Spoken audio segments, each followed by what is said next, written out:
Last में मैंने बताया था कि where primary side is the number of turn is n1 और secondary side is the number of turn n2, that is my transformation ratio A is equal to primary n2 upon n1 if है, ठीक, n1 upon n2 है, ठीक। तो हमारा जो अगर voltage E1 होगा यानी VP तो कहेंगे, जो हमारा E2 होगा, ठीक, VP अपॉन VS या V1 अपॉन V2 तुम कहो, V1 अपॉन V2 कहोगे तो N2 upon N1 upon N2 कहोगे, N2 कहोगे, ठीक, N1 upon N2। So V1 is equal to कितना हो जाएगा, N1 अपॉन N2 को, इसको तुम इसको N1 A को A is the transformation ratio, तुम किस प्रकार डिफाइन करो वो डिफाइन करेगा। अगर गिवन किसी को N1 अपॉन N2 भी हो सकता है और N1 अपॉन N2 भी हो सकता है, ठीक। तो ये तुम डिफाइन किस प्रकार से करो वो पे डिपेंड करता है, ठीक। तो अपने जो सुविधा के अनुसार इसको डिफाइन कर लेते हैं, हर सर्किट में अपने अनुसार डिफाइन करते हैं, ठीक।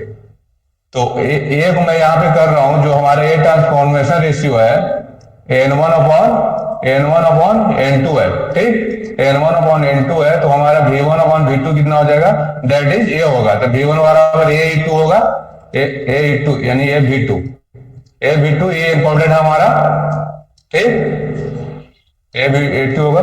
और I1 अपॉन I2 हम लोग लास्ट क्लास में पढ़े थे, वो हमारा हो रहा था N2 अपॉन N1, इसको हम लोग बोल रहे थे 1/A, यानी I1 इक्वल टू हमारा हो रहा था I2 अपॉन A। इतना तक याद है आप लोगों का? Yes sir. हाँ सर, ये इतना लिखिए, उसके बाद रेजिस्टेंस के लिए थोड़ा मैं बताता हूँ। और ये R2 डैश और X2 डैश का क्या वैल्यू होगा वो हम लोग इक्विवेलेंट सर्किट में लिख देंगे, उतना ही कोई इक्विवेलेंट सर्किट डायग्राम में हम लोग का पढ़ना है, ठीक। That is first approximation circuit, इसको आप कह सकते हो फर्स्ट इक्विवेलेंट सर्किट और approximation circuit of the transformer, और that is the second approximation circuit और equivalent circuit of the transformer. there are 4 to 5 approximation circuit of the transformer, that is the first one। अगर हमें detail में study करना है तो इसको लिखते हैं, उससे भी कम स्टडी करना है, चीजों को बस रिप्रेजेंट करना है तो इसमें लिखते हैं। अगर इसको अलग और शॉर्ट में लिखना होता है तो अलग ढंग से लिखते हैं, ठीक। तो ये चारों इक्विवेलेंट सर्किट को देखेंगे, उसके बाद आइडियल प्रैक्टिकल ट्रांसफार्मर देखेंगे, फिर वोल्टेज रेगुलेशन एफिशिएंसी आज के क्लास में देखेंगे। इतना ठीक, इतना तो ठीक है? Yes sir. चलिए इसको डिलीट करो। यस सर, बस इसको डिलीट कर दो। यस सर, इसको लिख लिया। ठीक, इसको डिलीट करता हूँ।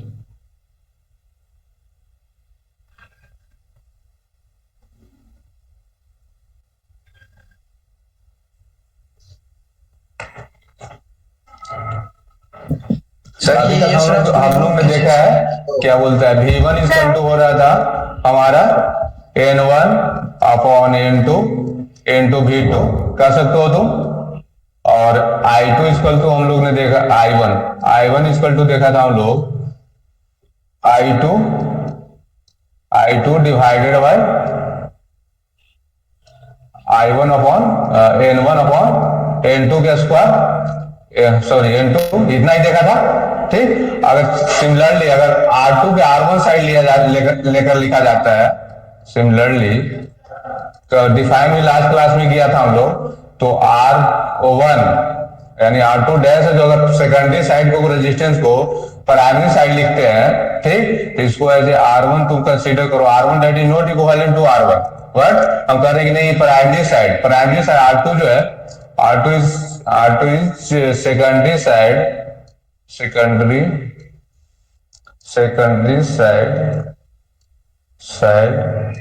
resistance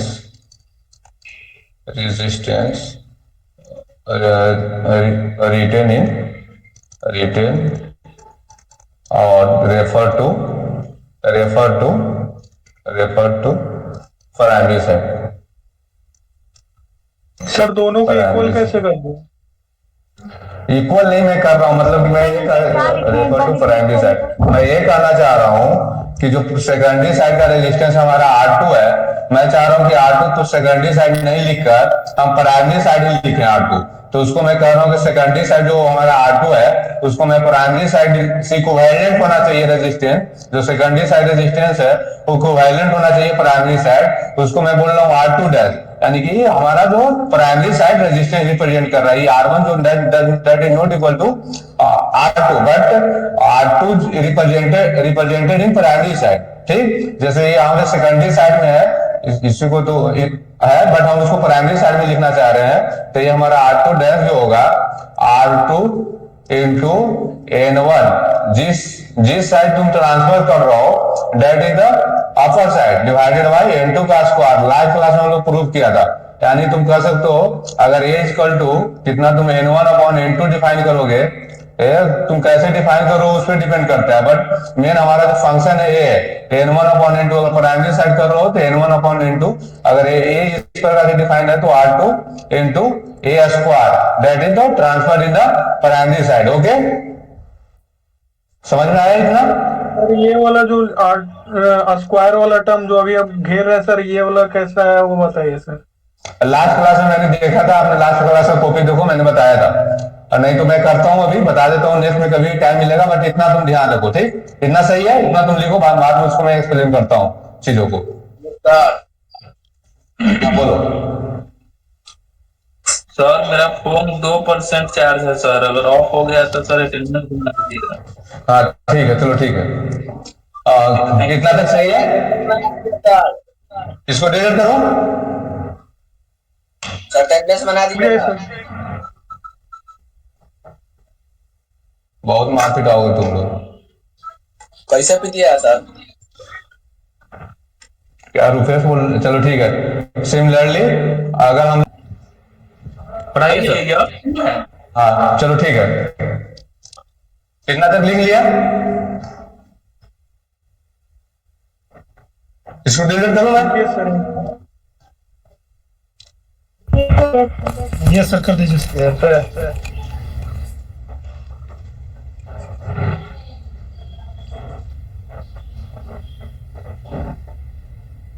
देखो अभी एक लड़के पूछ रहे थे, मैं लास्ट क्लास में बताया था किस प्रकार से R2 को ट्रांसफॉर्मेशन करते हैं, उसको मैं अभी थोड़ा सा मतलब कि शॉर्ट में बता देता हूँ। जैसे हम लोग जानते हैं V1 upon V2 equal to क्या होता है अपना N1 upon N2, similarly I2 upon I1 होते हैं क्या?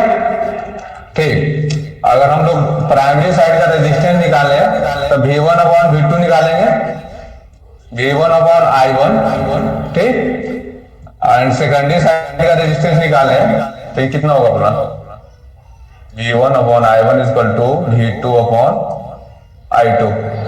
सर सर हम बोल रहे हैं कि सर अनीस को सर होस्ट बना दीजिए, ठीक है, और वो सबको जानता है। ठीक है, कोई बात नहीं। अरे सर सही बोल रहे हैं सर, ऐसे सब आ जाता है इसमें। सर एक बार उसको एक्सेप्ट कीजिए और आप बाहर चले जाइए 10 मिनट के लिए, उसके बाद वो कभी नहीं आएगा। ठीक है सर एक को होस्ट बना दीजिए, वो जादू कर दो क्या रहा, सब जानता है कौन कौन क्लास में आता है नहीं आता है। ठीक है, चलो ठीक है, नेक्स्ट क्लास में कोशिश करूंगा। Yes sir. ठीक, तो ये हमारा Z1 है, साला बना रखा है सर, ये सब मजाक के बाद मजाक होता है। देखो यहाँ देखो,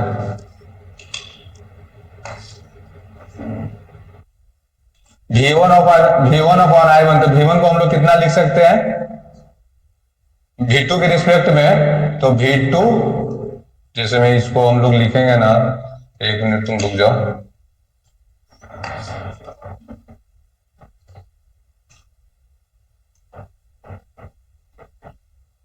जैसे मैं V1 के लिखूंगा तो N1 कुछ भी हो रहा है,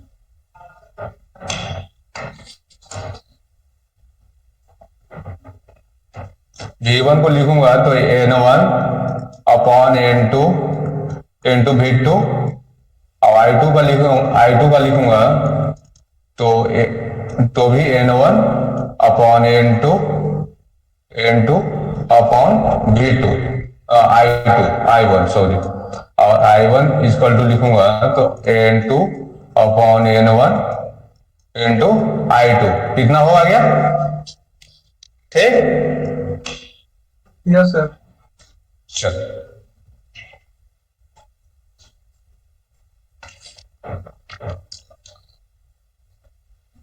मैं लिखता हूं Z1, प्राइमरी साइड का Z1 लिखूंगा तो V1/I1 लिखूंगा। ठीक, अमन सही है? Yes sir. हाँ, समझ में आ रहा है? V1/I1 लिखूंगा और V1 is respect to V2 के रिस्पेक्ट में लिखूंगा तो V2 का रिस्पेक्ट में अपना कितना होगा? N1/N2 इंटू V2 होगा क्या? ठीक, सिमिलरली अगर I1 लिखूं तो N2/N1 इंटू कितना I2। अब तुम देखो N1, इसको तुम इस चीजों को तुम क्लियरिफाई करोगे तो तुम देखोगे N1/N2 की the whole square into V2/I2। ये आएगा, सिंपल मैथमेटिकल कैलकुलेशन है। Yes sir, yes sir. ठीक,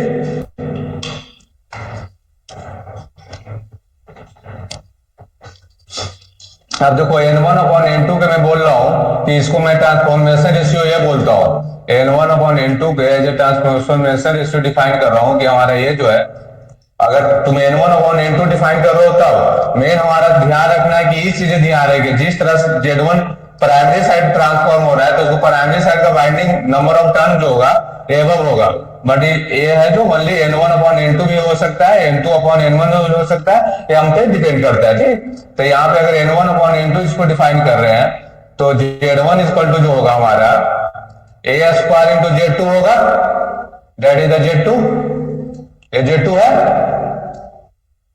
यस सर। ठीक, तो Z1 बराबर R1 plus X1, R1 plus JX1 और Z1 हमारा हो गया, एंड Z2 बराबर जो है हमारा R2 प्लस JX2। तो ये कोवेलेंट नहीं है, बट हम लोग अगर जब सेकेंडरी रेजिस्टेंस को प्राइमरी साइड लिखेंगे तो उसमें A² से मल्टीप्लाई करके लिखेंगे। ठीक, इतना समझ में आया? Yes sir. रुक जाइए। सही है, तो R2 डैश जो हमारा होगा जो इस प्रकार से होगा, जो भी हो, चलो ठीक है, इसको इतना लिख लिया, डिलीट करूं इसके ऊपर? नो सर, अभी रहने दिया सर। हाँ चलो, राइट डाउन करो।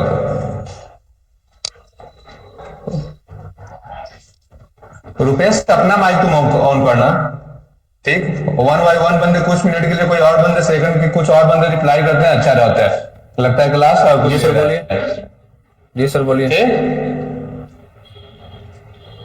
ठीक है, वर्चुअल क्लास रूम हो बट ऐसा क्लास लिया कीजिए कि नहीं लगे कि क्लास ले रहा हूँ इन द क्लास नहीं क्लास हो रहा है ऐसा। डीसी मोटर इसके बाद का रहेगा, डीसी में। हाँ बस, अब ट्रांसफॉर्मर थोड़ा ही है। ठीक, इसको डिलीट कर रहा हूँ। ठीक, तो सिमिलरली हम लोग जो R2 डैश या इक्विवेलेंट सर्किट में R2 डैश लिख रहे हैं, जो हमारा R2 डैश का जो वैल्यू होगा, R2 डैश का जो वैल्यू होगा R2 इंटू N1/N2 का स्क्वायर होगा।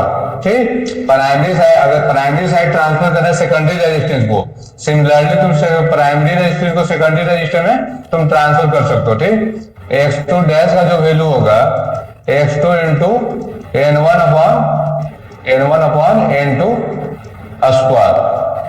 ठीक,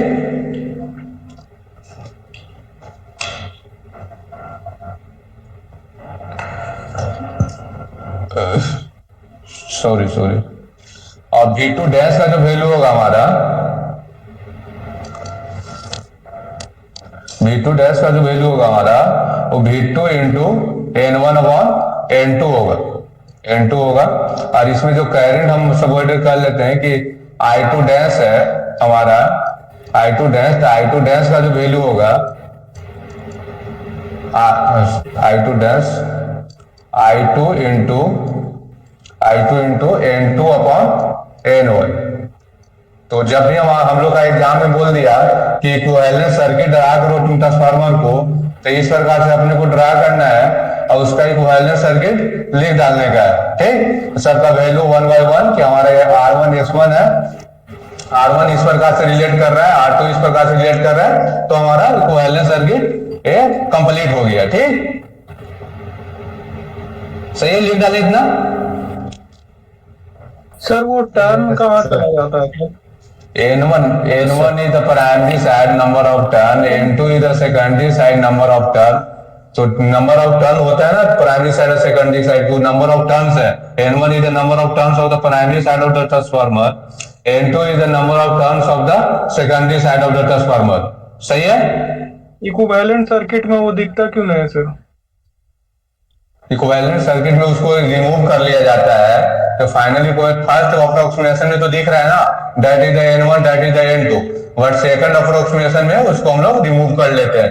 थर्ड अप्रोक्सीमेशन में और रिमूव करते हैं, फोर्थ में ओनली सीरीज ब्रांच में. चलो आगे लिखाता हूँ, कर देता हूँ. हम लोग को बस दो ही अप्रोक्सीमेशन सर्किट पढ़ना है, that is the first one, that is the second one. ठीक, लेकिन नेक्स्ट जब हम स्टडी करते हैं, चलो ठीक है, इतना डिलीट करो. Yes sir. ठीक, देखो अब थर्ड अप्रोक्सीमेशन सर्किट हमको बस अप्रोक्सीमेशन इसलिए करते हैं कि हमें कैलकुलेशन में और ट्रांसफार्मर के अंडरस्टैंडिंग में हमें आसानी हो. ठीक, तो थर्ड अप्रोक्सीमेशन सर्किट करते हैं, जो हम यहाँ मिडिल में लिख रहे हैं शंट ब्रांच को, तो यहाँ पे हम लोग का करंट यहाँ पे डिवीजन लगाना पड़ता है, कैलकुलेशन कॉम्प्लेक्स हो जाता है क्योंकि रिएक्टेंस है और रिएक्टेंस है वो भी पैरेलल में आ रहा है, तो बहुत कॉम्प्लेक्स हो जाता है. इसके कारण जो हमारा शंट ब्रांच है उसको या तो पूरा सर्किट का प्राइमरी सर्किट का पहले में रिप्रेजेंट कर देते हैं या लास्ट में कर देते हैं. तो इसको हम लोग इस प्रकार से भी रिप्रेजेंट कर सकते हैं. Third one representation of transformer हो जाएगा. सॉरी सही नहीं लिख रहा है, चलो कोई बात नहीं. That is R1, that is S2, R2 dash S2 dash. That is हमारा है जो फोर्थ अप्रोक्सीमेशन V2 dash है प्लस माइनस V1. ठीक, ये RC, XM, R1, X1, R2 dash and X2 dash. ये थर्ड अप्रोक्सीमेशन सर्किट हो गया. Third approximation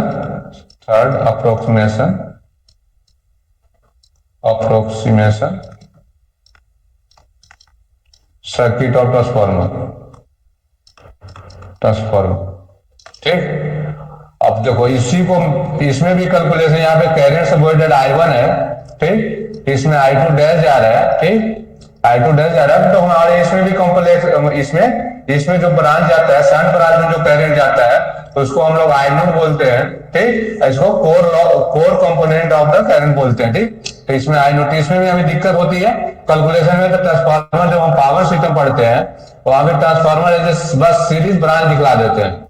तो ये फोर्थ अप्रोक्सीमेशन सर्किट या तो वोल्टेज रेगुलेशन भी निकालते हैं तो हम लोग इस प्रकार से दिखला देते हैं कि हमारा ट्रांसफार्मर R1 है, only R equivalent, X equivalent, V1 है, ये हमारा V2 है. ये fourth approximation of the transformer हो गया. समझे सर? इसमें I0 का वैल्यू बहुत कम होता है, इसलिए वो जो शिफ्टिंग किए ना सर शंट का, इसलिए हो पाता है ना.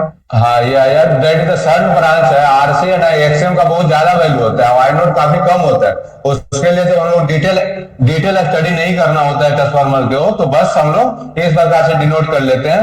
ठीक है, ट्रांसफार्मर तो जब पावर सिस्टम में पढ़ते हैं तो R इक्विवेलेंट को भी रिमूव कर लेते हैं, ओनली X इक्विवेलेंट ही लिखते हैं ट्रांसफार्मर के.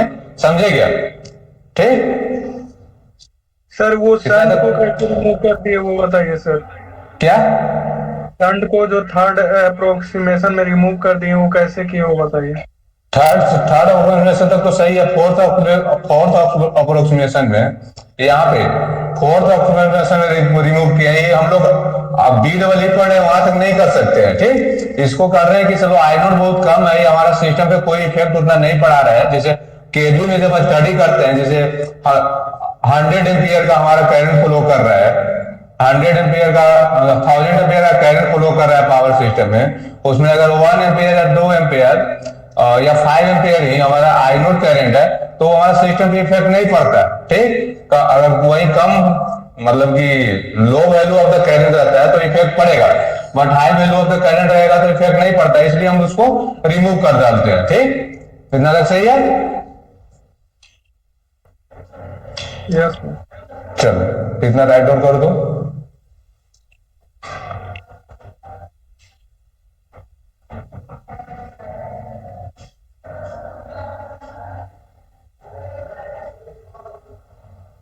सर इसका पीडीएफ भेजिएगा। नहीं, मैं पीडीएफ नहीं भेज पाऊंगा क्योंकि मैं लीक कर नहीं कर रहा हूँ। जो मेरे को जिस प्रकार से समझ है उसी अनुसार पढ़ा रहा हूँ, क्योंकि मेरे को 2 सब्जेक्ट और मिला हुआ है, सबका पीडीएफ बनाने लगूंगा लिख कर तो बहुत दिक्कत होगा। आप बुक का पीडीएफ मैं सेंड कर सकता हूँ, बुक मेरे पास है, उसका पीडीएफ है, उसका सेंड कर सकता हूँ। ठीक, इसी को थर्ड अप्रोक्सीमेशन है, उसी को तुम अगर रिप्रेजेंट करना चाहो तो उसको इस प्रकार से तुम कर सकते हो कि R1 R2 ना लिख कर that is my RC, that is my XM, R1 R2 के जगह पे तुम लिख सकते हो that is my R equivalent, second one is the X equivalent, reactance equivalent, ये हमारा सेकंड अप्रोक्सीमेशन। इसको इस प्रकार से तुम भी लिख सकते हो। ठीक, अंडर कोई भी बुक एक फॉलो करो, सिंपल अंडरस्टैंडिंग आएगी। जैसे यहाँ पे अब तुम लिखोगे तो R इक्विवेलेंट हमारा जो होगा R1 प्लस R2 डैश होगा, एंड X इक्विवेलेंट जो होगा हमारा X1 प्लस X2 डैश होगा। R1 डैश हम लोग देख ही लिए हैं कि R2 डैश है, सॉरी R2 डैश जो हमारा है वो R2 इंटू कितना N1 अपॉन N2 का स्क्वायर आ रहा था। ठीक, N2 का स्क्वायर आ रहा है। X2 डैश जो हमारा आ रहा था, X2 डैश जो हमारा आ रहा था X2 into N1 upon N2 का स्क्वायर आ रहा था। ठीक, तो इस प्रकार से हम लोग रिप्रेजेंट कर सकते हैं। सिमिलरली R इक्विवेलेंट इसमें भी वही होगा, जो R इक्विवेलेंट यहाँ है यहाँ है। तो there are 4 approximation circuit of the transformer. इस प्रकार से जब हम पावर सिस्टम पढ़ते हैं तो वहां ट्रांसफार्मर को बस as a one reactance denote करते हैं, रेजिस्टेंस का भी इग्नोर करते हैं। तो इतना हम लोग का नहीं जाना है। अगर एग्जाम में हम लोग का अप्रोक्सीमेशन सर्किट आ गया लिखने को तो फर्स्ट अप्रोक्सीमेशन लिखेंगे, और नहीं तो ज्यादा थर्ड अप्रोक्सीमेशन तक लिखेंगे। फोर्थ अप्रोक्सीमेशन को हम लोग एग्जाम में नहीं लिखेंगे, गलत हो जाएगा BEE का एग्जाम में। समझे? Yes sir. हाँ चलो ठीक है, इतना राइट डाउन करो, फिर आगे बढ़ते हैं हम लोग। यस सर, आगे राइट डाउन कर लिए, क्लीन करो।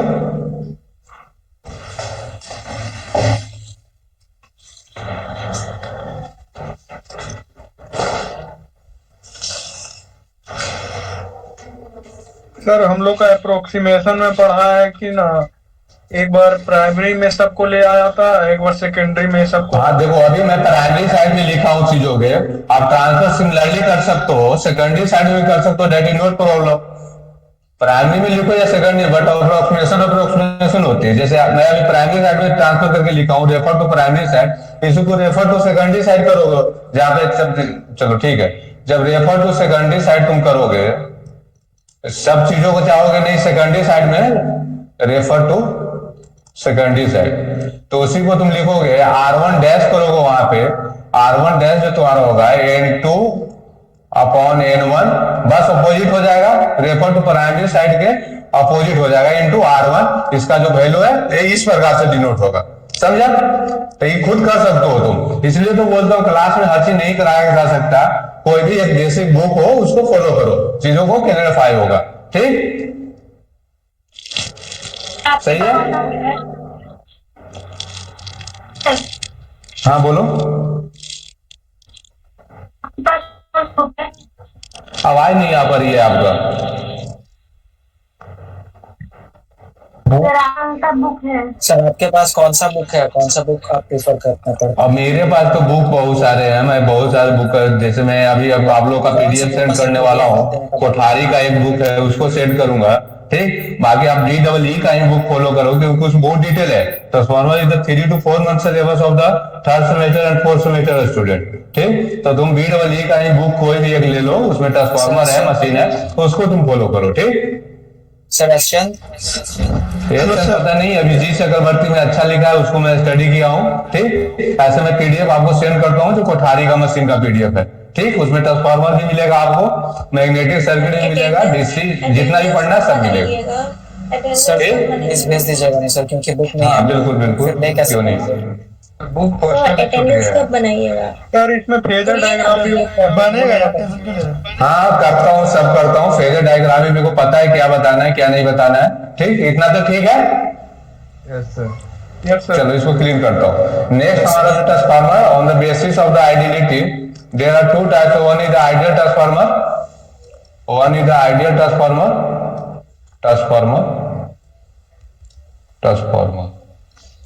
और second one is the practical transformer, practical transformer.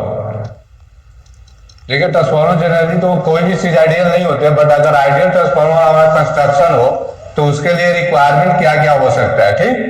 तो हमारा ट्रांसफार्मर का जो एक बेसिक कंस्ट्रक्शन था, डिनोशन था, इस प्रकार से था कुछ।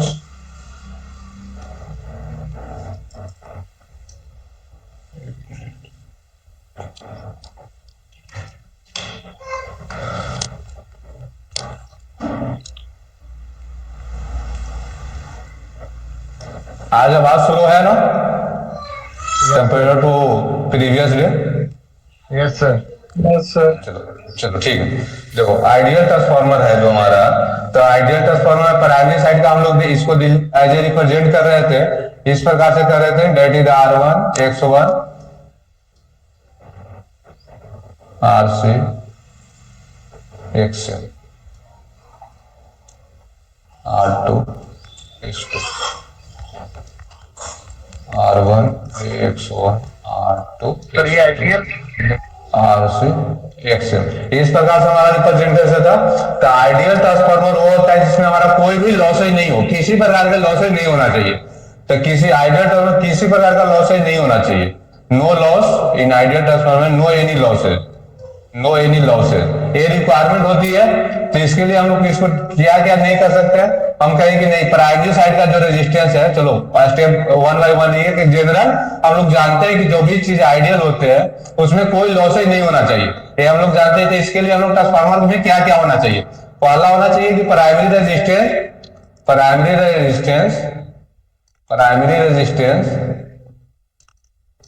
And reactance must be zero, यानी कि हम लोग पे मस्ट बी जीरो होना चाहिए। यानी कि जो हमारा R1 X1 है, R1 X1 जीरो होना चाहिए, तब प्राइमरी साइड हमारा लॉसेज नहीं होगा, ठीक। सही है। Yes. एक बंदे रिप्लाई करेगा, ठीक। yes. देखो चीजों को समझ कर पढ़ा करो, ये रखने के लिए आइडियल ट्रांसफार्मर है, चलो प्राइमरी साइड का रेजिस्टेंस जीरो होगा, सेकेंडरी साइड का रेजिस्टेंस जीरो होगा, ठीक। बट हम तो प्राइमरी साइड जीरो ले लेंगे, but secondary side R2 X2 कुछ रहेगा, तो फिर भी कुछ ना कुछ लॉसेज होगा लॉसेज। Yes, sir. अब आइडियल का कंडीशन क्या, नो एनी लॉसेज होना चाहिए। तो हम लोग सेकेंडरी साइड का भी बोलेंगे कि नहीं हमारा आइडियल है ट्रांसफार्मर, तो उसके लिए सेकेंडरी साइड का भी जो रेजिस्टेंस है, पूरा लॉन्ग में लिखूं बस R2 X2 जीरो में लिख दूं, बस शॉर्ट में लिख दीजिए। ठीक शॉर्ट में लिख दो। तो सेकेंडरी साइड का जो रेजिस्टेंस R2 एंड X2 है वो भी जीरो होना चाहिए, जीरो होना चाहिए, ठीक। फिर दूसरा कंडीशन हो गया, हमारा इसमें कोई फ्लक्स फ्लो कर रहा है, Yes, sir. जो हमारा कोर में है उसमें फ्लक्स फ्लो कर रहा है 5 फ्लक्स फ्लो कर रहा है। और जो 5 फ्लक्स जो हमारा होता है एमएफ अपॉन RL, यानी कि RL जो हमारा जो रिलक्टेंस है जितना ज्यादा होगा, जितना कम होगा उतना हमारा फ्लक्स ज्यादा मूव करेगा, ठीक। और आइडियलिटी के लिए हमारा रिलक्टेंस जितना कम से कम हो, मतलब कि आइडियल के लिए रिलक्टेंस जीरो होना चाहिए। Yes, sir. RL के लिए फॉर आइडियल कंडीशन के लिए in real life in practical circuit RL जितना से जितना कम हो इस प्रकार से डिजाइन करते हैं, लेकिन in ideal case ideal transformer RL zero होना चाहिए, ठीक। तो आप इसको एक डिफाइन कर सकते हो कि RL should must B zero, ठीक।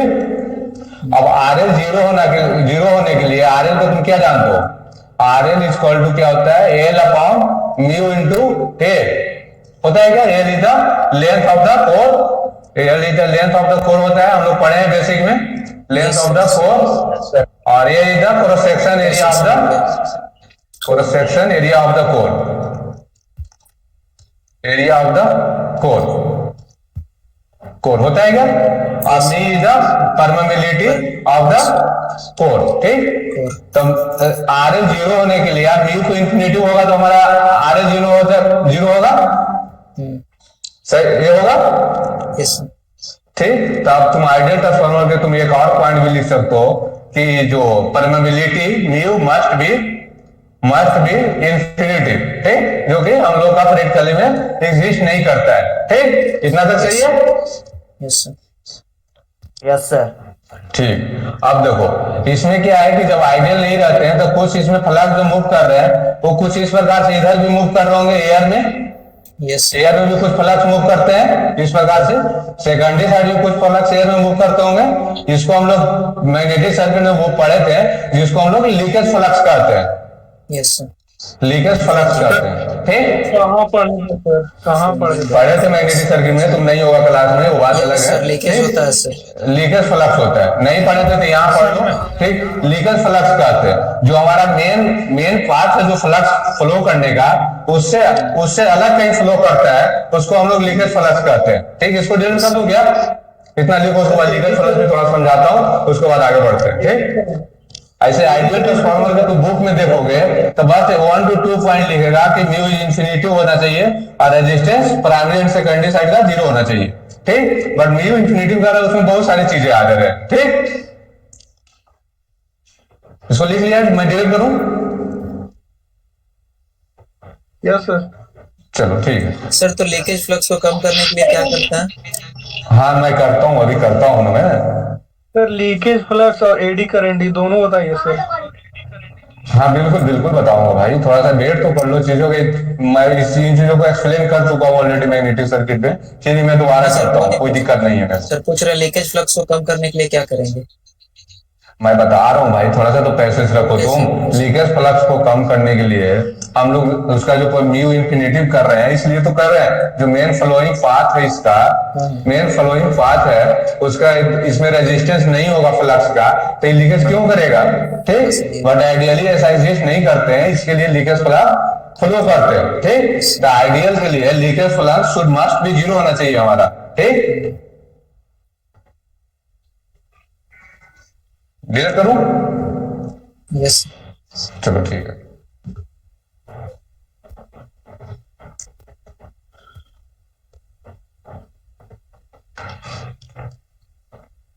आइडियल का एक और कंडीशन क्या होगा हमारा, जो 5 नंबर तुम कह सकते हो, 4 या 5, there is no magnetic leakage flux in the transformer, यानी जो लीकेज फ्लक्स हमारा जो है ये नहीं होना चाहिए, जितना फ्लक्स हमारा जनरेट हो रहा है तो कोर से ही फ्लो होना चाहिए, ठीक। आइडियल ट्रांसफार्मर में, ठीक। 5वां जो हमारा कोर लॉस कंपोनेंट है आरसी, इसमें हमारा बहुत लॉस हो रहे होंगे, ठीक। तो कोर लॉस मतलब टोटल लॉसेज इज 0, तो उसमें हमारा प्राइमरी साइड का लॉस है 0, सेकेंडरी साइड का लॉस है 0, अब core loss also should be, core loss also must be 0, ठीक। सही है, ठीक। अब कोर लॉस मस्ट बी कब 0 होगा, जब हमारा आरसी जो है, अब आगे इसको और डिफाइन करना चाहोगे, इलेबोरेट करोगे, तो RC should must B infinity. अगर आरसी इन्फिनिटी होगा तो इसमें कोई करंट फ्लो ही नहीं करेगा, ठीक। आरसी अगर हमारा बहुत ज्यादा होगा तो हमारा जो आई नोट है यहाँ, आई नोट कम से कम होगा, यस होगा क्या? करंट जाएगा, ठीक। तो हम लोग का RC should must be higher, ठीक। इस प्रकार से तुम इलेबोरेट कर सकते हो, बहुत सारी चीजें इसमें आते हैं, but mainly 3 to 4 point exam में लिख दोगे, that is the efficient for the semester examination. बाकी जब कॉम्पिटिटिव एग्जाम देते हो तो उस प्रकार से, इस प्रकार से क्वेश्चन नहीं आते कि म्यू इन्फिनिटिव है, आर एन इन्फिनिटिव है, ये आरसी कितना होगा, एक्सएम कितना होगा, इस प्रकार से वो इलेबोरेट करवाते हैं, ठीक। तो सब थिंकिंग बुक में भी नहीं लिखा मिलेगा आपको कि आज हाँ कॉम्पिटिटिव बुक से तुम फॉलो करोगे तो वहां आरसी कितना होगा, एक्सएम क्या होगा, इस प्रकार से वहां मिलेगा आप लोग को, बाकी जो थियोरेटिकली बुक होते हैं उस प्रकार से इस प्रकार से हम लोग क्वेश्चन इलाज करते हैं और न डिफाइन करना होता है हम लोग का एग्जामिनेशन। ठीक, सही है? Yes sir. हाँ चलो ठीक है, इतना तो ठीक है। प्रैक्टिकल ट्रांसफार्मर क्या होता है वो अपने लोग ने देख लिया, इक्विवेलेंट सर्किट क्या होता है वो देख लिया। ठीक, क्लियर कर दो।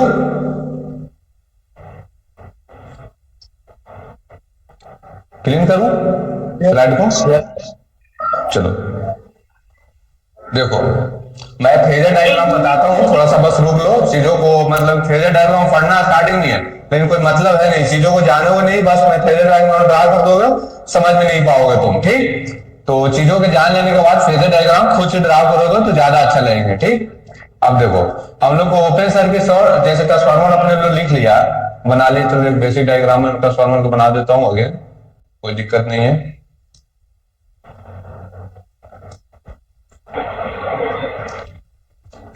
एक मिनट,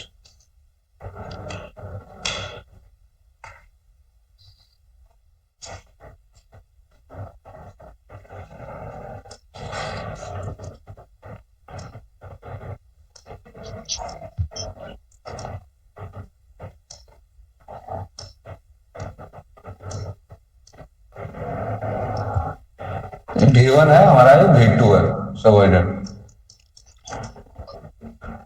हम लोग इक्विवेलेंट सर्किट डायग्राम जो बोल रहे थे, इसका कुछ रेजिस्टेंस है, ये हमारा रिएक्टेंस है,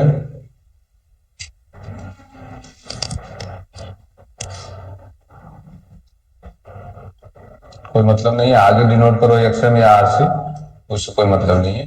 पैरेलल है तो है, that is the V1, R equivalent, X equivalent. तो हम लोग ट्रांसफार्मर जो जनरली है हमारा, उसको R इक्विवेलेंट जो हमारा ये आ रहा है, RC और XF, ये सब को हम लोग निकालते कैसे हैं, फाइंड आउट कैसे करते हैं ट्रांसफार्मर? इसको फाइंडिंग आउट करने के लिए दो टेस्ट करते हैं। One is the open circuit test बोलते हैं, पहला ओपन सर्किट टेस्ट बोलते हैं, और सेकंड वन को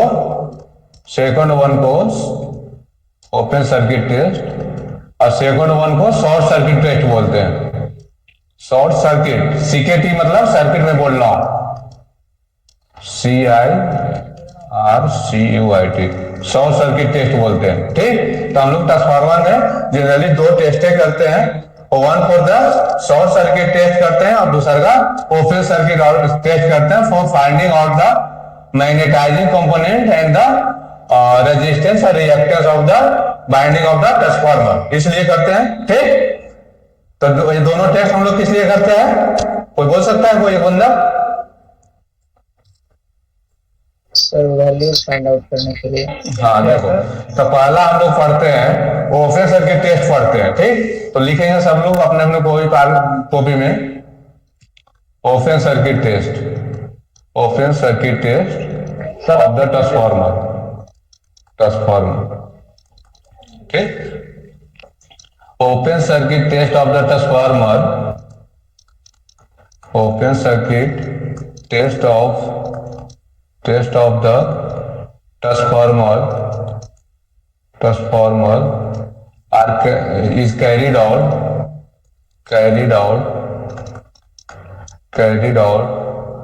for finding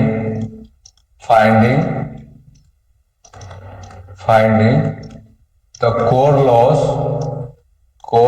component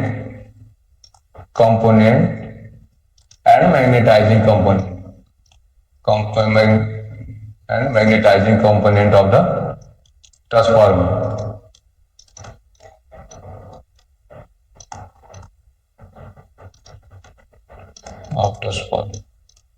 ठीक है, यानी कि जो हमारा है core loss open circuit test इसलिए करते हैं कि हमारा RC फाइंड आउट कर सके एंड XM फाइंड आउट कर सके, इसके लिए हम लोग ओपन सर्किट टेस्ट करते हैं। समझे क्या? यस। ठीक, तो ओपन सर्किट टेस्ट का हमारा जो मकसद है RC and XM find out करना है। ठीक,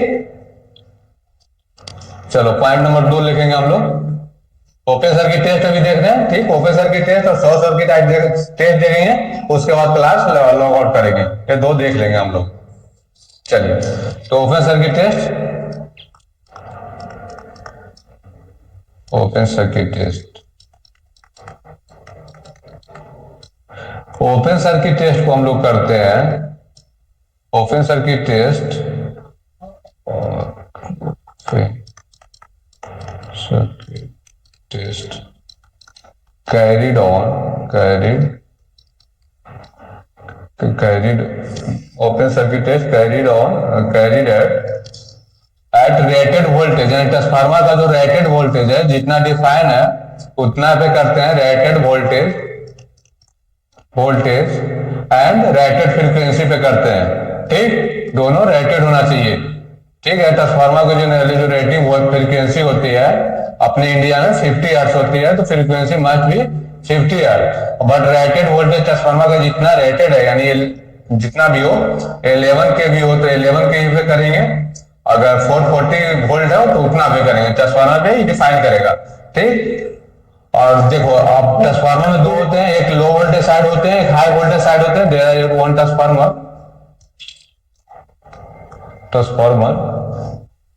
that is the high voltage side, that is the high voltage side, that is the low voltage side, हम सुपर बोल रहे हैं लो voltage side.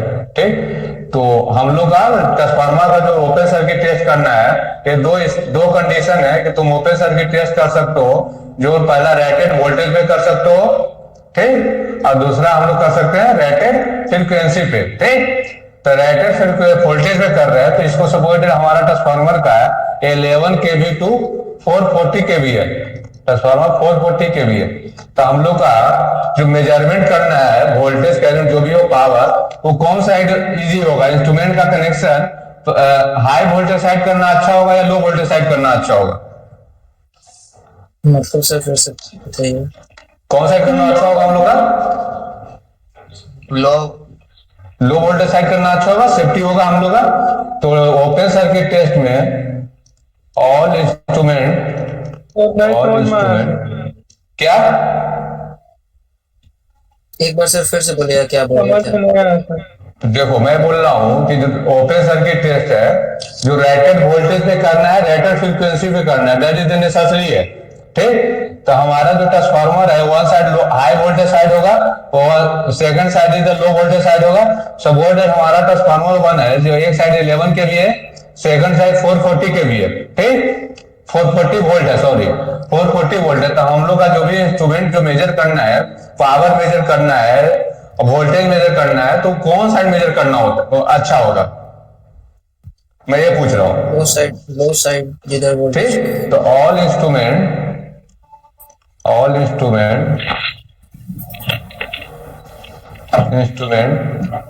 for open circuit test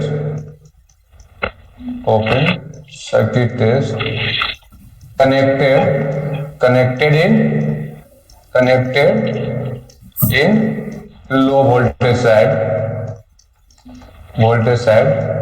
and high voltage side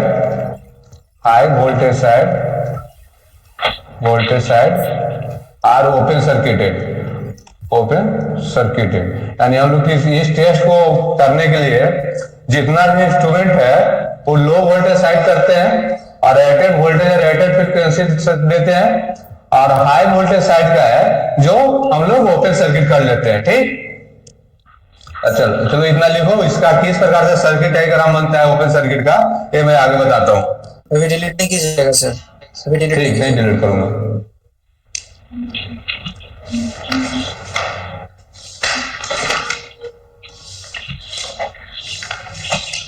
magnetic circuit पढ़ा दिया है sir?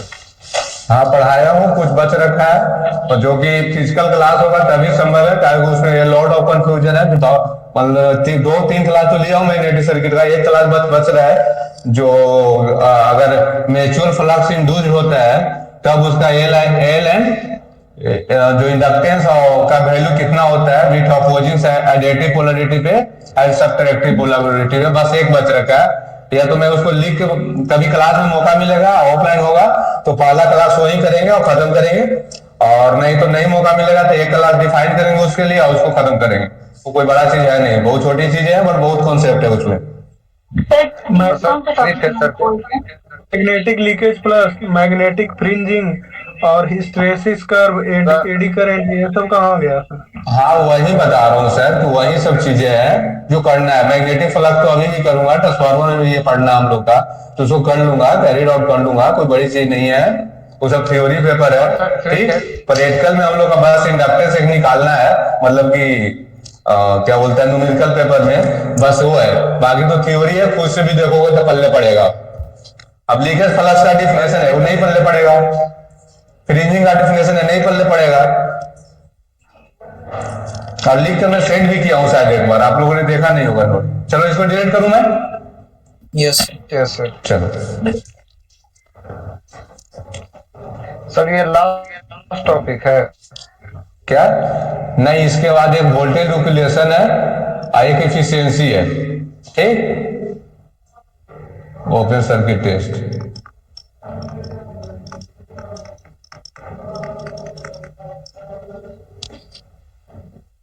ये हमारा transformer हुआ,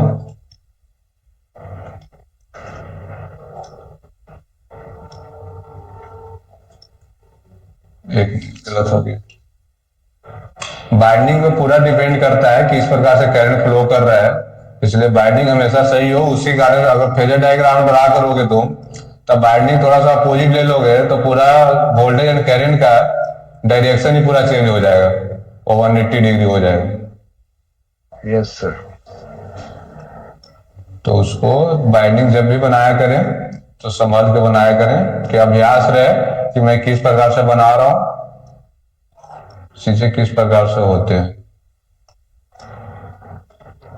किसी बुक में तुम देखोगे तो फेजर डायग्राम कुछ और तरह से बना रखा है, किसी में कुछ और तरह से बना रखा है। भी हाई वोल्टेज साइड इसको मैं बोल रहा हूँ, इसको लो वोल्टेज साइड बोल रहा हूँ। ठीक, इसका इक्विवेलेंट सर्किट हमारा दैट इज द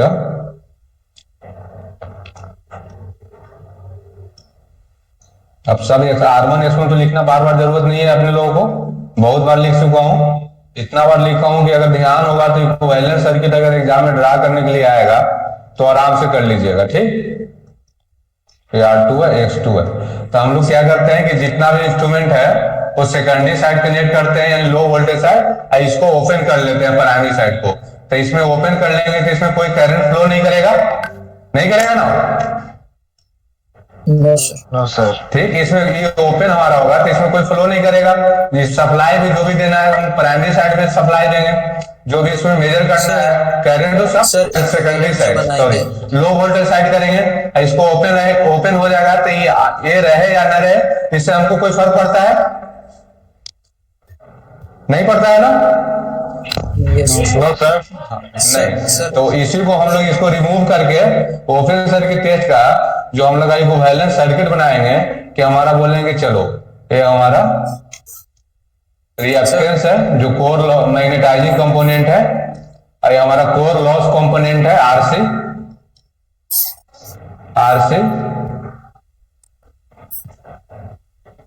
कभी कभी पेन जो है ना खुद से ही चलना शुरू कर देता है।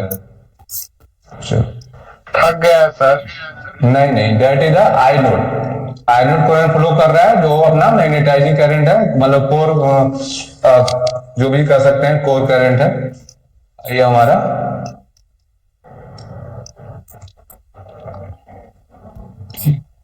यहाँ पे हम लोग एक एमीटर लगाएंगे जो करंट मेजर कर सकते हैं।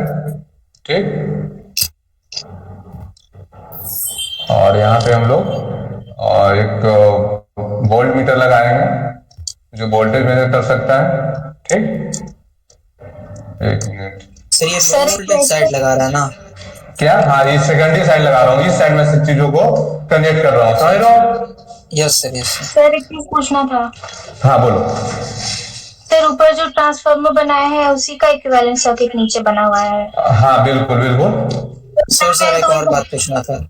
हाँ बोलो। सर ये इंडक्टर और जो रेजिस्टेंस है सर, उसका ऑर्डर आगे पीछे रह सकता है? ऐसा नहीं ना कि जैसा आप बनाए हैं सेकेंडरी में पहले रजिस्टर है फिर इंडक्टर है, ऐसा कुछ ऑर्डर की पहले इंडक्टर बनाए? नहीं, दैट इज नॉट ऑर्डर। अगर X1 तुम पहले भी लिख दोगे तो तुम्हारा सीरीज ब्रांच है, जैसे सीरीज ब्रांच, एक minute, both are connected in series, तो हमारा कैलकुलेशन पे कोई इफेक्ट नहीं पड़ेगा।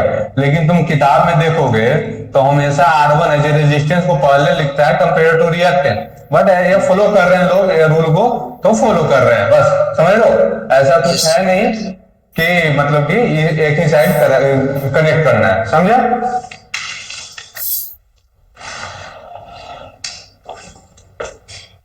चलो ठीक है, चलो फिर से पढ़ो, बनाता हूँ इसको, पूरा इंस्ट्रूमेंट कनेक्ट करता हूँ, कोई दिक्कत है नहीं। देखो, और हाँ जो ओपन सर्किट, चलो पहले इसको ही बना देता हूँ, उसके बाद मैं एक्सप्लेन करता हूँ चीजों।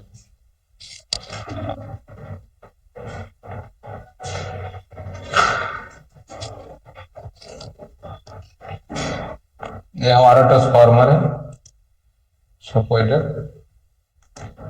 ये ट्रांसफार्मर है।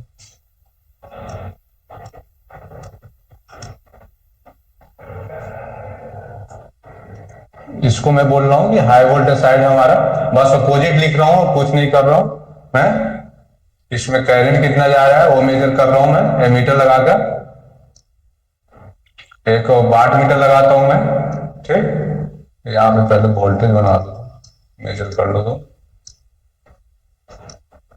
सर वाट मीटर क्या होता है सर?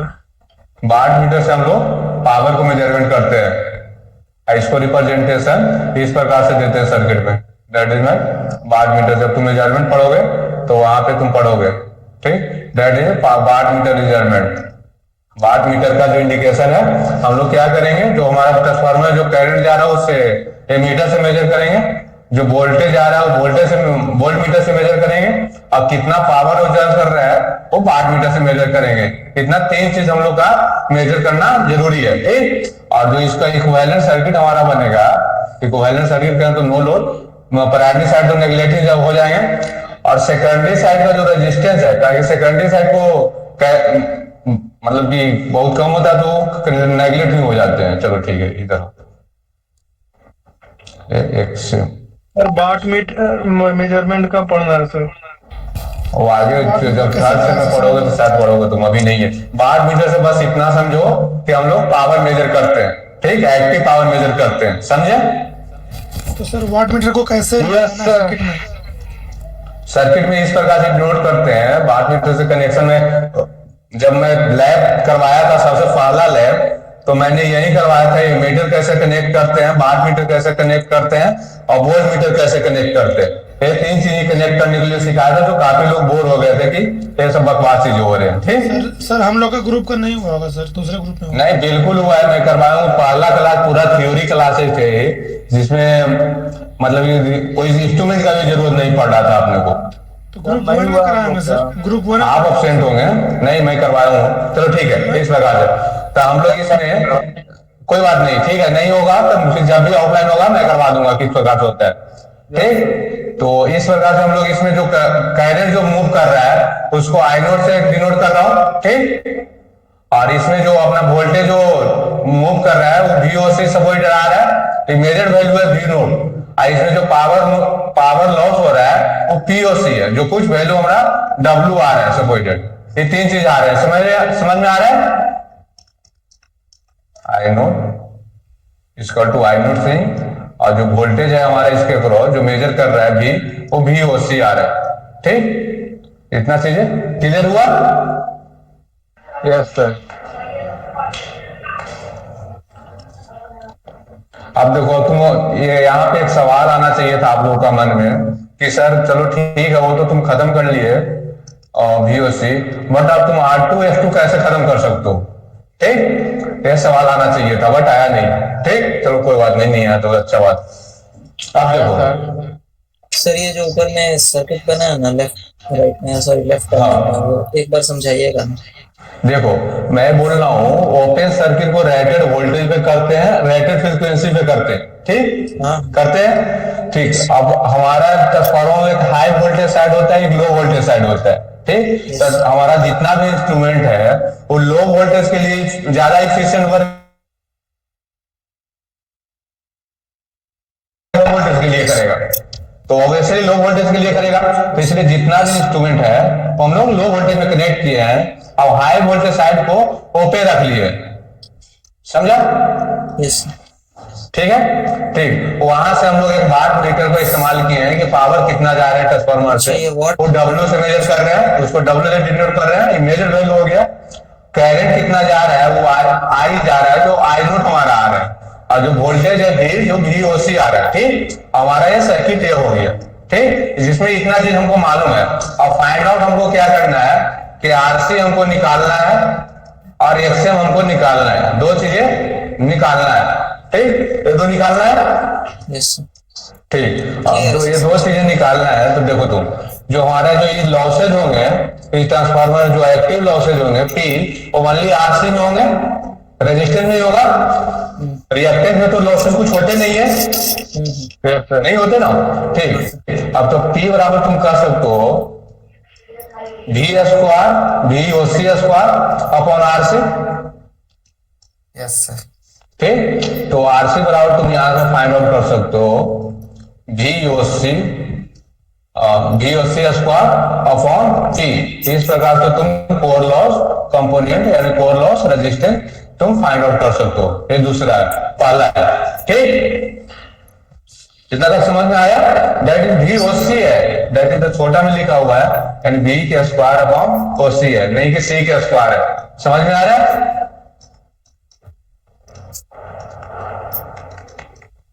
इतना तक ठीक है? यस चलो इतना लिखो, उसके बाद मैं डिलीट करता हूं। अब दूसरा हमारा मकसद क्या है कि मैग्नेटाइजिंग कंपोनेंट XM निकाल ले, यही है। चलो XM निकालते हैं, तो अभी इसको डिलीट कर दूं, इसको तो कर सकता हूं। यस अब बस सर्किट कैलकुलेशन है, तुम नेटवर्क मतलब कि ऐसे सर्किट पढ़ो, इजीली तुम निकाल सकते हो।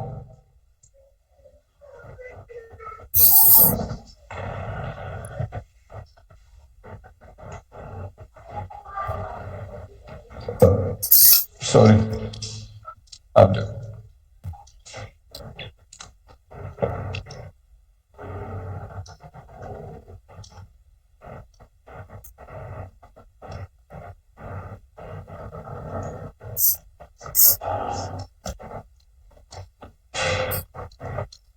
आई नोट करंट जा रहा है, इसके बाद वोल्टेज भी है, पावर ऑलरेडी तुम POC बराबर P ही इसको कर लो, P लिख कर ही सोल्व कर लिया है मैंने।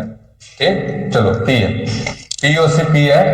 अब ये आई नोट करंट तुम यहाँ पे देख रहे होगे, दो भाग में डिवाइड हो रहा है। I1 तो यहाँ तक आई नोट ही आ रहा है, बट यहाँ पे दो भाग में दिखा है, एक IM में डिवाइड हो रहा है, ठीक, एक IC में डिवाइड हो रहा है। सपोज मैं बोल रहा हूँ जो XM में जो करंट जा रहा है उसको मैं IM बोल रहा हूँ, जो IC में जा रहा है उसको मैं क्या बोल रहा हूँ, IC बोल रहा हूँ। कोर लॉस करंट मतलब core loss current that is the magnetising current. IM को बोल रहा हूँ कि मैग्नेटाइजिंग करंट है,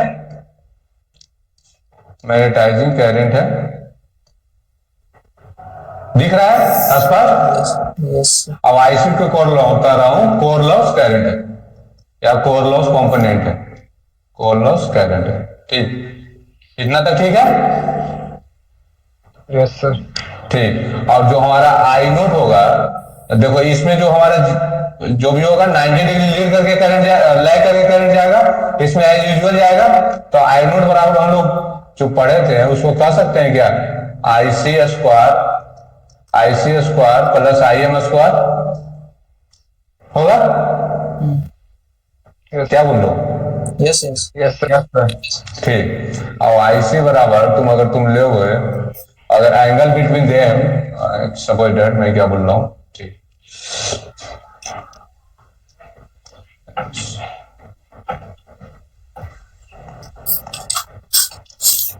चलो इतना तक सही है ना? सर लगता तो नेट हाँ कोई बात नहीं। 370 बस बाकी है। अब रहने दीजिए सर, ऊपर से जाने हाँ ठीक है, तो बस थोड़ा सा ओपन सर्किट कम से कम कर लेता हूँ, उसके बाद गिराने देता हूँ। एस बराबर जो हमारा जो होता है VOC इंटू आई नोट होगा क्या? यस सर ठीक, और P क्या बोलता है, P बराबर जो हमारा होता है VOC इंटू आई नोट cos फाइव होता है, cos फाइव होता है। यस पता है क्या? अब देखो, अब फाई तुमको निकालना होगा, तो यहाँ से सर्किट पूरा है, कॉस इनवर्स क्या निकाल सकते हो? P अपॉन VOC इंटू आई नोट निकाल सकते हो? यस सही है, ठीक। इसको डिलीट कर दूं? चलो इसको भी अभी डिलीट कर देता हूँ, इसको इस्तेमाल अपने को नहीं है अभी फिलहाल। चलो इसको डिलीट करूं मैं? Yes sir. हाँ चलो ठीक। हटा दीजिए पूरा, हटा दीजिए सर। नहीं पूरा हटाने में दिक्कत हो जाएगा मेरे को। नहीं, वो ग्रीन से जो भी लिखा हुआ। चलो देखो, इतना फाई निकल गया, ठीक, इस प्रकार से। अब देखो आई नोट यहाँ पे एक बार एक आई एम में डिवाइड हो रहा है, ठीक, एक बार आईसी में डिवाइड हो रहा है, यस सर। ठीक। तो आईसी जो हमारा होगा, आई नोट कॉस फाई होगा, हाँ सर। आई एम जो होगा आई नोट साइन फाई होगा, yes sir. That is the 90 degree leading current होगा, तो sine phi that is the in the phase of the I naught हो जाएगा। सपोज दैट तेरा करंट ये आ रहा है, चलो इधर करता हूं, ये आई नोट तेरा है, आई नोट है, ठीक, ए आई सी है, ए आई एम है, angle between I nought and V C, suppose that V C तो यहाँ ही होगा, in the current with I T, ये फाई है। अब तुम देखो आई नोट कॉस फाई हो जाएगा, तो I nought cos phi I C होगा, अब I note sine phi I M होगा, यस यस सर। ठीक। तो आरसी तो तुम निकाल चुके हो, ठीक। अच्छा, और दूसरा तुम निकाल सकते हो ऐसे, क्या बोलते हैं, भी अपॉन एक्सएम निकालना है। एक्सएम अगर तुम कहोगे तो भी अपॉन आई एम निकाल दोगे, दैट इज एक्सएम होगा, तो V upon I note sine phi, ठीक। अब आरसी बराबर, अगर तुम प्रीवियस चीज नहीं करना चाहते हो, इतना से ही निकालना चाहते हो, तो RC equal to V upon I note sine phi, दो चीज कॉस फाइव, सॉरी, और ये दो चीज निकालना था, हम दोनों चीज निकाल लिए। तो ओपन सर्किट टेस्ट में हम लोग का यही करना होता है, ठीक।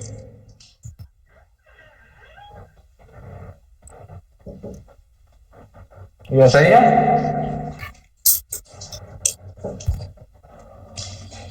लिख लिए? सर रहने दीजिए आप।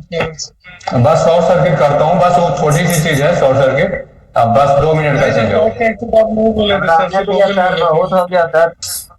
आप सर सारी चीजें बहुत नहीं है, अगर क्लास में फिजिकल आता तो 5 मिनट का चीज है, वर्चुअल में टाइम लग रहा है। दूसरा, मैं एक चीज अभी तक आप लोगों ने नहीं पूछा है कि आप रेजिस्टेंस जो था हमारा इस प्रकार का, जो R1 R2 आ रहा था, वो क्यों खत्म कर दिए थे सर, ठीक। तो हम लोग रेजिस्टेंस जो यहाँ पे जा रहा था सीरीज में, उसको हम लोग इसलिए खत्म कर लिए थे क्योंकि जो हमारा नो लोड पे कर रहे थे, जो करंट फ्लो कर रहा है वो बहुत कम कर रहा है, less than the rate 5% of the rated value.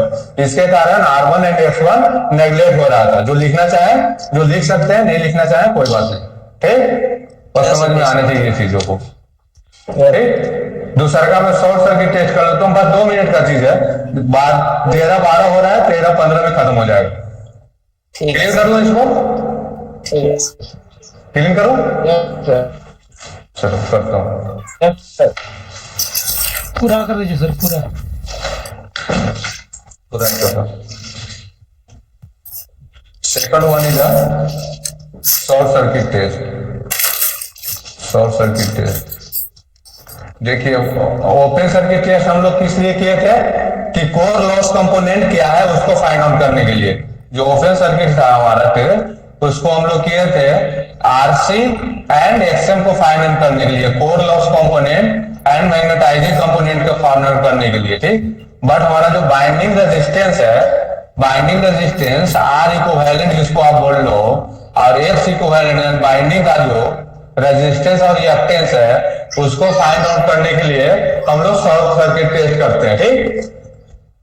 Short circuit test करते हैं। तो शॉर्ट सर्किट टेस्ट में क्या होता है कि शॉर्ट सर्किट टेस्ट जो कराया जाता है वो रेटेड करंट पे कराया जाता है। जितना हमारा करंट है रेटेड करंट पे कराया, जैसे ओपन सर्किट और रेटेड वोल्टेज पे कराया जा रहा था, कराया जा रहा था ना। ठीक, इसी प्रकार शॉर्ट सर्किट टेस्ट अगर रेटेड करंट उसको नहीं करा रहे थे, उसमें जो करंट ले रहे थे ओपन सर्किट में लेस देन 5% ले रहे थे, इसीलिए आर इक्विवेलेंट एक्स इक्विवेलेंट को नेगलेक्ट कर रहे थे। ठीक, ओपन सर्किट में जो करंट हमारा था लेस देन द करंट था less than 5% of the rated current था, ऑफ रेटेड करंट था। ठीक, सर आई नॉट का बात कर रहे हैं यहाँ पर। नहीं रेटेड करंट मतलब जो हमारा, हाँ वही I nought is the only, but जो प्राइमरी I1 I2 था, जो भी I नोट था, हाँ I नोट का ही मैं बात कर रहा हूँ, वो रेटेड करंट से इतना था। इसके कारण R equivalent and X equivalent को नेगलेक्ट कर रहे थे कि उतना हमारा इफेक्ट नहीं पड़ रहा था। ठीक, बट इसको हम लोग कर रहे हैं कि रेटेड करंट पे कर रहे हैं क्योंकि हमको निकालना है R इक्विवेलेंट। ठीक, इसमें रेटेड फ्रीक्वेंसी जैसे उसमें प्रीवियस में हमारा मतलब कि एकदम मतलब नेसेसरी कंडीशन था कि रेटेड फ्रीक्वेंसी होना चाहिए अप्रोक्सीमेटली, बट इसमें नेसेसरी नहीं है, रेटेड फ्रीक्वेंसी अप्रोक्सीमेटली होना चाहिए, यानी नियर टू रेटेड फ्रीक्वेंसी होना इसमें नेसेसरी है। ये नेसेसरी नहीं है कि हम शॉर्ट सर्किट केस में कि हमारा रेटेड फ्रीक्वेंसी ही होना चाहिए, but rated approximate rated frequency होना चाहिए। समझे? किसी को कोई डाउट नहीं है ना? यह स्टेटमेंट है, आप BEE का बुक निकालिएगा, स्टेटमेंट राइट डाउन कर लीजिएगा। ठीक, अब जो शॉर्ट सर्किट टेस्ट हम लोग करते हैं क्योंकि रेटेड करंट है, रेटेड करंट पे करना है तो हमारा सपोर्टेड आपका ट्रांसफार्मर है। ठीक,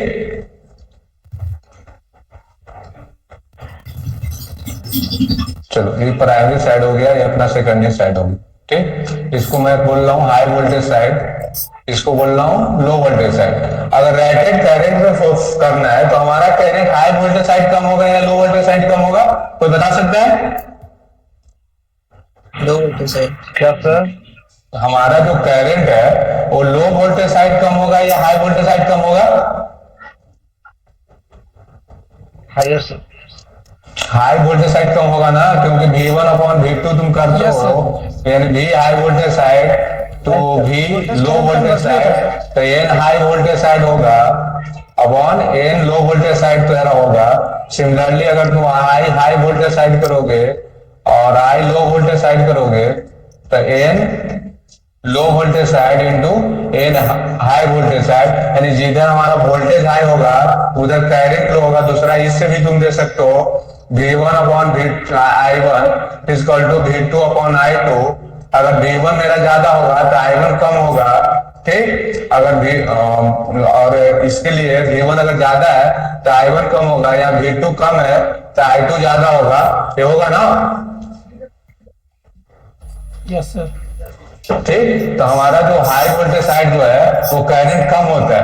तो हम लोग शॉर्ट सर्किट टेस्ट में रेटेड करंट पे करना है तो शॉर्ट सर्किट टेस्ट में जितना भी इंस्ट्रूमेंट होता है हमारा, वो वाट मीटर, वोल्ट मीटर, वो सब, तो इसमें वोल्ट मीटर की जरूरत नहीं पड़ती क्योंकि हम लोग का वोल्टेज मेजरमेंट का जरूरत नहीं है। तो एक मीटर एक वाट मीटर दोनों का जो कनेक्शन है वो हम लोग हाई वोल्टेज साइड करते हैं। ठीक, कनेक्शन करते हैं। इसको पूरा क्लीन कर दूं क्या? हेलो सर, रुकिए। हाँ, ओपन सर्किट के अपोजिट टाइप्स में होता है सर। देखो ओपन सर्किट में हम लोग रेटेड वोल्टेज के लिए करते हैं तो वहां वोल्टेज आता है। ठीक, वोल्टेज मेजर करना होता है। ठीक, बट इसको रेटेड करंट पे करते हैं इसलिए करंट मेजर करना होता है। तो जहां पे हमारा कम करंट होगा वहां इंस्ट्रूमेंट का कनेक्शन करना ज्यादा बेटर होगा। ठीक, इसीलिए हम लोग इसको हाई वोल्टेज साइड करंट कम होता है तो करंट मेजर करना है, वोल्टेज मेजर नहीं करना है हमको यहाँ पे। ठीक, तो इसलिए हम लोग इसको लो voltage side high voltage side connect करते हैं और लो करंट साइड कनेक्ट करते हैं। ठीक, इसको डिलीट करो। Yes sir. ठीक, कोई भी डाउट आए पूछो, डाउट पूछने में कोई दिक्कत नहीं है, बस क्लास डिस्टर्ब होती है उसमें दिक्कत होती है। ठीक, तो शॉर्ट सर्किट टेस्ट का बस ही खत्म ही हो गया। मैं अभी कुछ पढ़ाया हूँ अभी तक 5 मिनट में नहीं ना, बस उसका बेसिक ही। तो इसका जो कनेक्शन है वो इस प्रकार से करते हैं। 1 मीटर चाहिए अपने लोग को, 1 वाट मीटर चाहिए, एक खुद चल रहा है, 1 वाट मीटर चाहिए।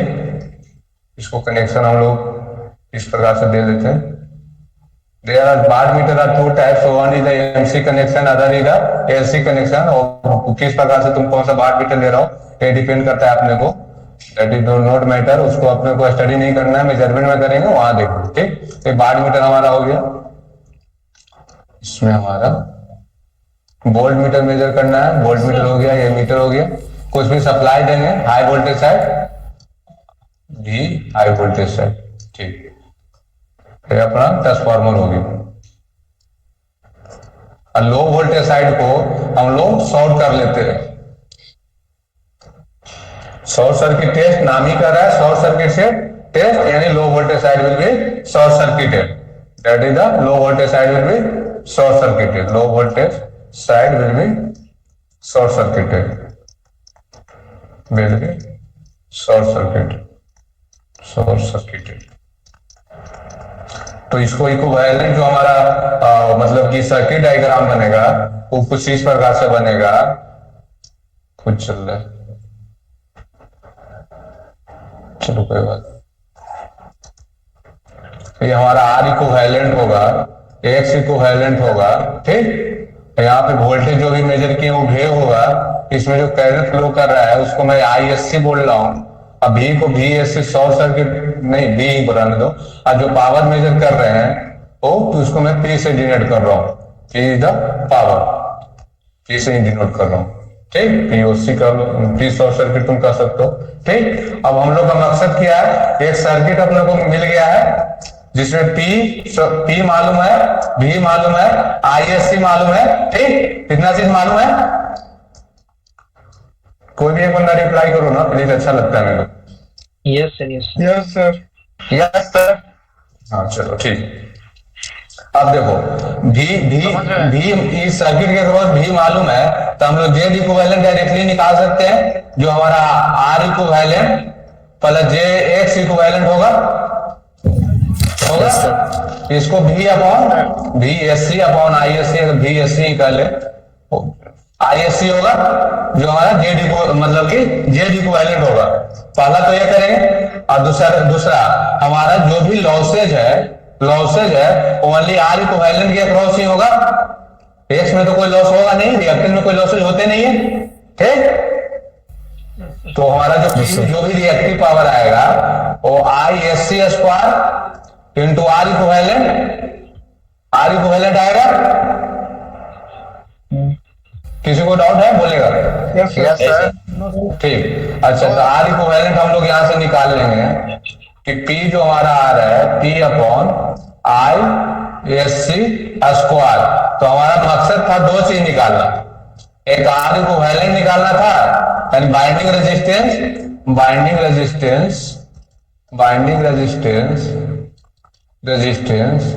आर इक्विवेलेंट निकालना था, जो कि निकाल लिया, जो कि फाइंड आउट हो गया। जो आर इक्विवेलेंट जो हमारा आ रहा है P अपॉन ISC स्क्वायर आ रहा है क्या?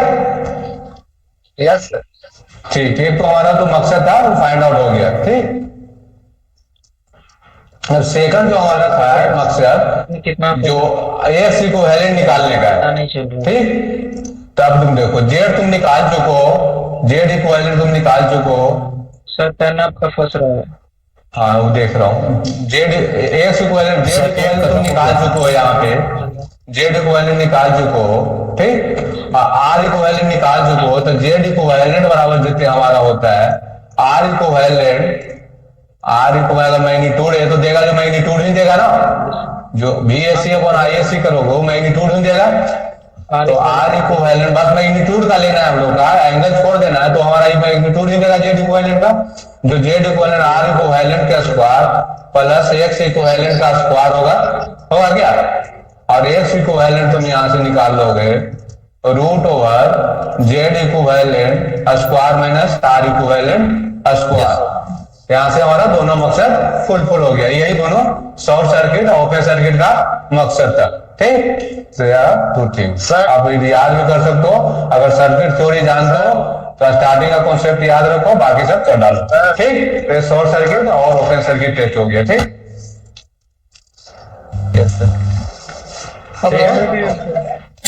अब नेक्स्ट क्लास में हम लोग क्या लिख लें, क्या छोटी लिख करूं? कोई बात नहीं, मैं नहीं अब नहीं पढ़ा रहा हूँ।